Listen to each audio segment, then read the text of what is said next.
that again. Exactly how you did it. I never do anything the same way twice. It's by the power of forgetting that I try new things and do them over. All right. You mean it this time, right? Okay. We're ready to go. Hi, everybody. I'm Dave Mattingly. Going to look at improv comedy as a social engineering tool.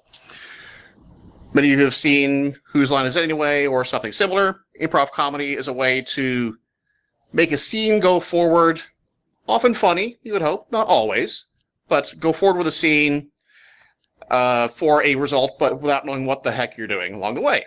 A lot like most of life. I've done a whole bunch of things. Some of them even make a little sense, not all of them. But by drawing on all of these weird aspects, it makes it a lot easier to blend in where I need. All right.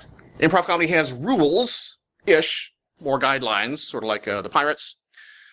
Yes and is probably the most common one. If someone says, all right, in this scene, you're going to be a whatever. Well, yeah, I am. I am on a cruise ship. Thank you. And zombies are chasing us. What are we going to do? So by agreeing with the situation you are given and then adding to it, you collectively build the scene. Connect is always something. You need to know who you're going to be talking with or to.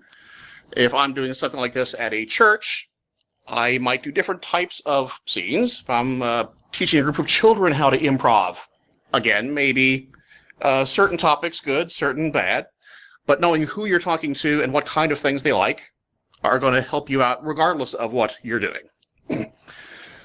The scene is more important than any of us individually. So respect your partner by lifting your partner and making your partner look good. That makes the scene look good, which makes all of us look good. Action is more important than just facts, figures, etc. If you need to leave the scene and say, I'm going up here because I'm doing this thing, you don't just wander off. You want to have a purpose to what you're doing and communicate that in some way.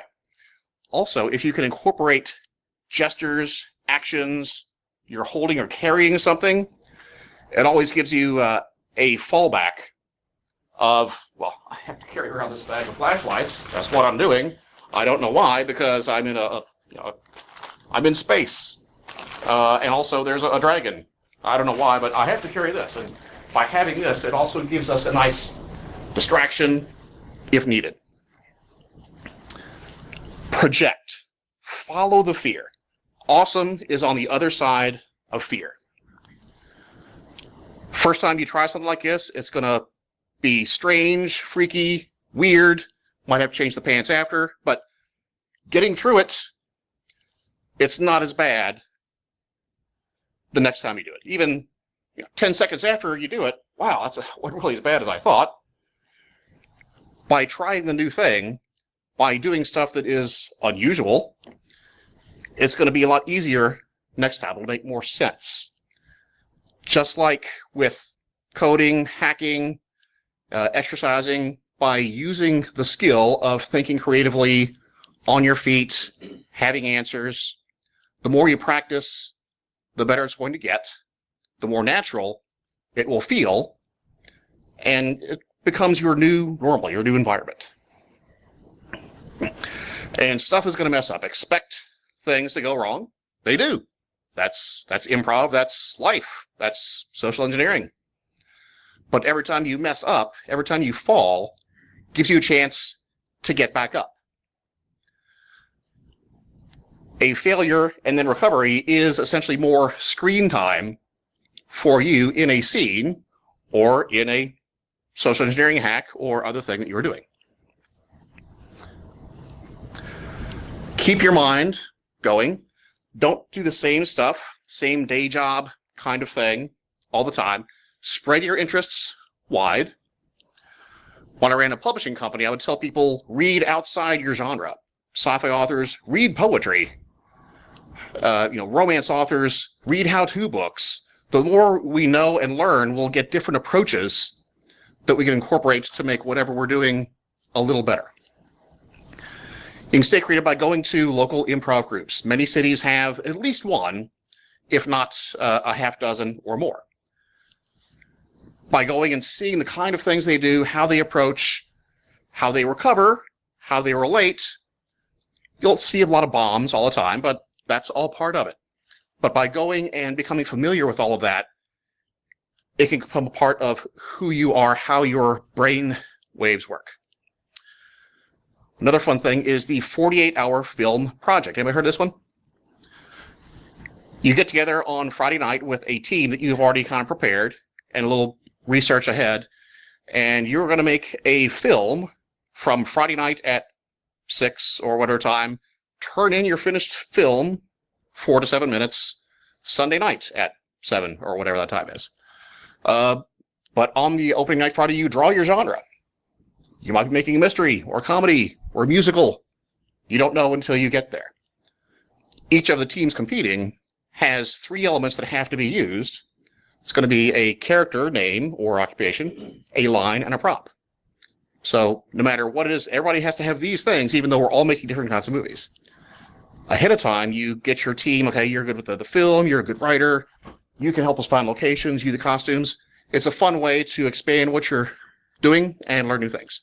Startup weekend is a similar kind of thing. Friday night, yeah, that is a pretty cool idea. Let's work on that. You work like crazy, present to judges on Sunday, prizes, all that kind of thing. Hackathons happen all the time. Tomorrow, actually, is the National Day of Civic Hacking. It's an annual event. Volunteers work on getting data, making new apps, whatever, giving it away to the community for free.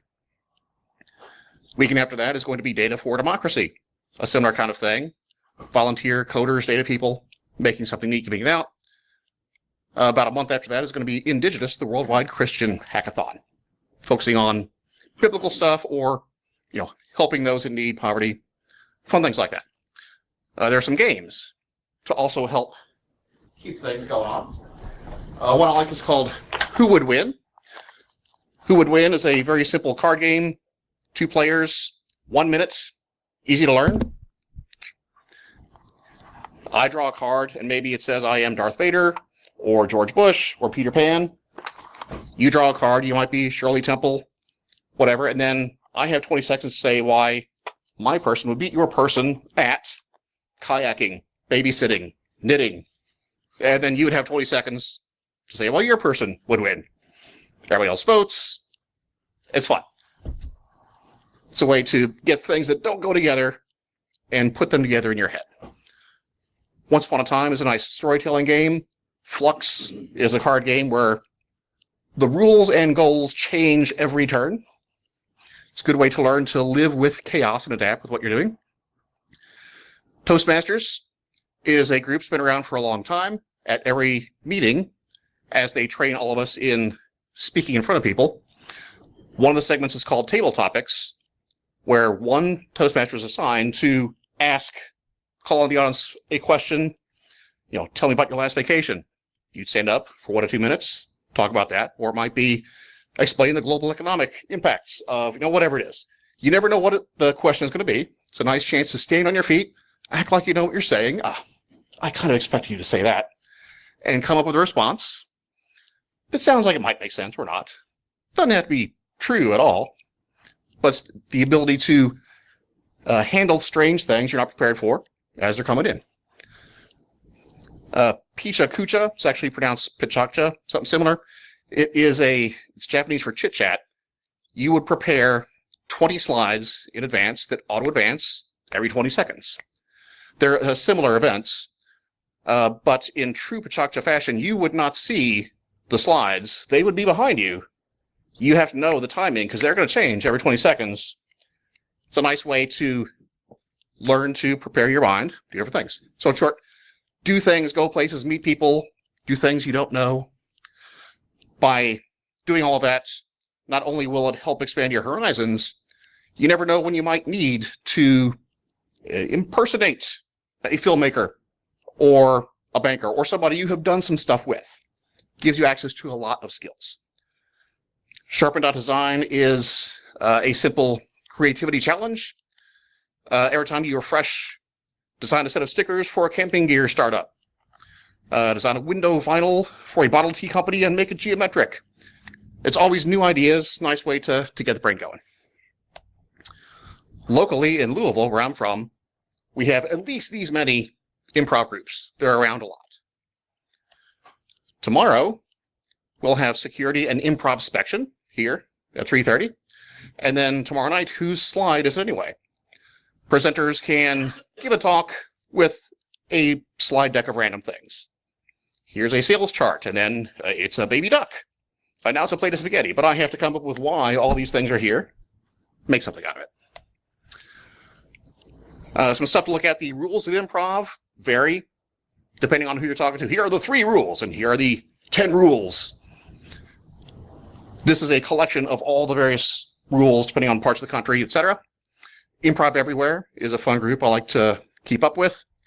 They are in New York. They are essentially street improv comedy-ish. One of their first things they did was they had a guy going to Subway, business suit, briefcase, but not wearing pants. Underwear, but not pants. Next stop, another guy came on. No pants. Several stops in a row. Then at the end, a woman comes on. I'm selling pants, $1 a piece. Oh yeah, I'll take some. Just ways to make people's day a little strange and fun. And they always have these weird, strange missions. And it's fun to see the stuff that they're coming up with. John Cleese of Monty Python has a great long talk on creativity. And there are all kinds of articles and studies about how improv can improve your life or your meetings at work. It's a good life hack, things like that.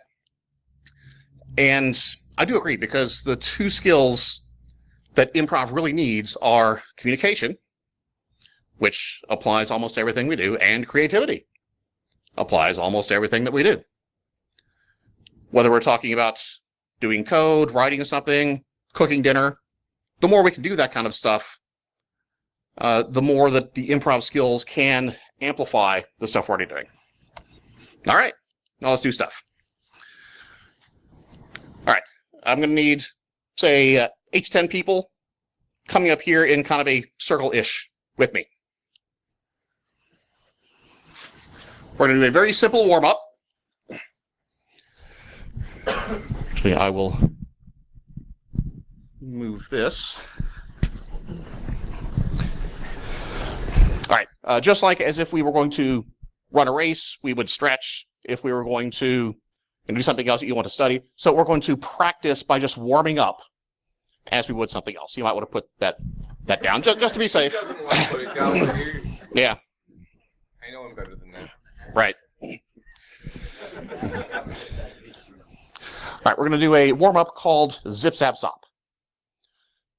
I will start off in the middle of the circle, and I would say zip zap, and you would say zop before I finish and say zop. So, zip zap, zip zap, zop.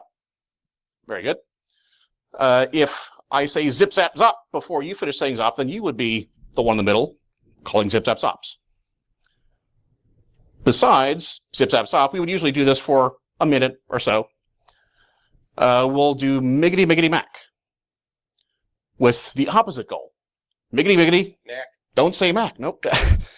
You do say zop if I say zip zap. Zop. Right. But if I say miggity miggity, you do that. You don't say a thing. Right. So it's a nice way. Zip zap zop. Miggity miggity. Zip zap zop. Yeah. Nice way to get people moving, thinking, sweating, whatever it is. Another nice warm-up that I'll sometimes do is, where is your briefcase? My briefcase is in my room. I'm sorry, I said it wrong. So, it happens all the time. Where are your papers? They are in my briefcase, is your response. Oh, okay. Where are your papers? In my briefcase. Right. While I'm doing this, those of you who are mostly out of my view would kind of look at each other and signal and trade places with each other without me seeing. Where are your papers? They're in my briefcase. Where are your papers? In my briefcase. And as you are running back and forth with each other, trading around, if I catch one of you in the middle, then you become the new middle person. Just a fun way to do weird stuff. Sometimes we'll add to zip zap zop biggity bitty mac by saying zip zap zop biggity bitty mac Star Wars. I say Star Wars, you would hold your lightsaber in the air, and Leia and Han would gather next to him, having the blasters ready to go, doing the Star Wars poster scene. So with zip zap zop biggity mac, you have to think about stuff. With Star Wars, you also have to pay attention to the people next to you who might also suddenly have to do something. While I would say Star Wars, I would start counting 1, 2, 3. If I get to 10 before you're all there, one of you comes to the middle. How are we doing on time? It is 6. Okay, good. All right. Okay, one final warm-up is word association. I would say orange, let's say. And you think of a blue. Okay, now you point to somebody. Purple. Okay, could be anything. So purple, point to somebody else. Purple what? Shoes. All right, shoes. And keep pointing so we know who's already gone. Leaves. Shoes, leaves. Banana. Steve. Okay. And Harvey. So he's already gone. And you? You. Okay, and then you point to me. And we go back to me with orange. So now we have this. We'll practice through it once, remembering your word, pointing to the same person, who will then follow up with the same thing. Orange. Banana. You were blue, I believe, weren't you? Okay. I was going to change it up on you, see if we No. can do round. Purple. And keep pointing, so remember where we all were. Shoes. Leaves. Banana. Steve. Harvey. All right. We would do that a few times, maybe going a little faster as we can. Then we'll try it again.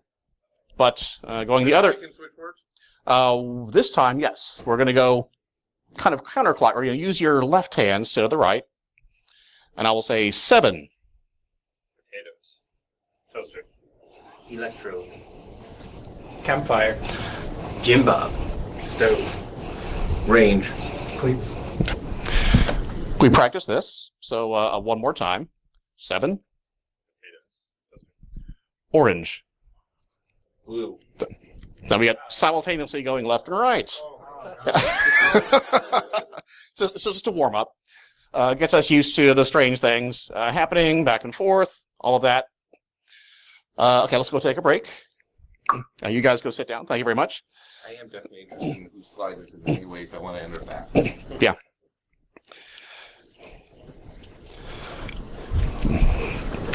So those are some nice warm up activities. There are some, of course, longer games. Once we get into some more serious actual improv. Some involve the audience, some don't. And some will involve, suggestions from the audience. Some will actually have an audience member come up and do a thing. Some will take the whole improv troupe. Some will only take 2 or 3, depending on what's going on.